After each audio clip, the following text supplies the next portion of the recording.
Binawi ng isang nagpakilalang alias Rene ang mga dating alegasyon niya laban kay Pastor Apollo Kibuloy at sa mag-amang Duterte. Giit niya, binayaran umano siya ni Senadora Risa Hontiveros noon para tumistigo sa Senado. Itinanggi yan ni Hontiveros. Balitang hatid ni Sandra Aguinaldo. Pebrero noong nakaraang taon nang iharap ni Senadora Risa Hontiveros sa pagdinig ng Senado ukol sa mga umunoy pang-aabuso sa mga miyembro ng Kingdom of Jesus Christ ang isang lalaking nakatakip ang muka at pinakilala bilang si alias Rene. Si alias Rene ay hardinero raw sa Glory Mountain property ni Pastor Apollo Kibuloy sa Davao City na nakaranas daw ng pananakit sa kamay mismo ni Kibuloy at sexual na pang-aabuso sa ibang miyembro ng KOJC. Pero isa sa pasabog na pahayag noon ni alias Rene ang nasaksihan raw niya nang dumalo umuno kay Kibuloy sina dating Pangulong Rodrigo Duterte at noy Davao City Mayor Sara Duterte. Minsan po pumupunta din po doon si former President Rodrigo Duterte at former Mayor, Davao Mayor Sara Duterte.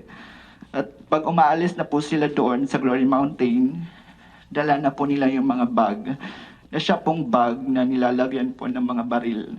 Nakita mo ng sarili mong mata na inilabas ang laman ng mga bag at ang lamang ito ay mga baril na iba't ibang klase.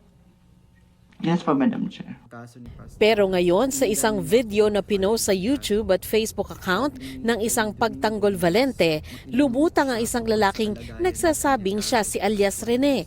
Nagpakilala siya bilang si Michael Maurilio at binawi ang kanyang mga alegasyon sa pagdinig ng Senado. Ako po yung witness, kinuwang witness ni Sen. Risa Hontiveros na nakatakip yung muka.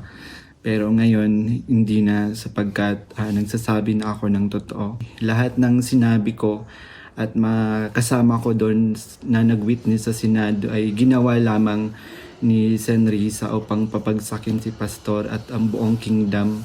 Aniya, dinagdagan umano ng abogado mula sa opisina ni Senadora Risa Hontiveros ang kanyang affidavit. Wala rin daw katotohanan ang sinabi niyang ukol sa mag-amang Duterte. Nandun din yung aligasyon na sa di umano ay nasaksihan ko tungkol sa mga baril na sangkot sina Sara Duterte at dating Pangulong Rodrigo Duterte na hindi naman totoo dahil wala naman akong nasaksihan na ganong pangyayari. Sabi pa ni Maurilio, binayaran umano siya ng 1 milyong piso para sabihin ang mga bagay na ito. Pinatira din daw siya sa isang kondo nung panahon na yon. Ang mga sinabi ngayon ng nagpakilalang si alias Rene, tinawag ni Hontiveros na kasinungalingan. Lahat daw ng witness na iniharap sa Senate hearing tungkol kay Kibuloy ay malaya at voluntaryong nagbigay ng kanilang testimonya at mga ebidensya. Lahat daw ay may paper trail at pinatunayan pati ng ilang ahensya at opisyal.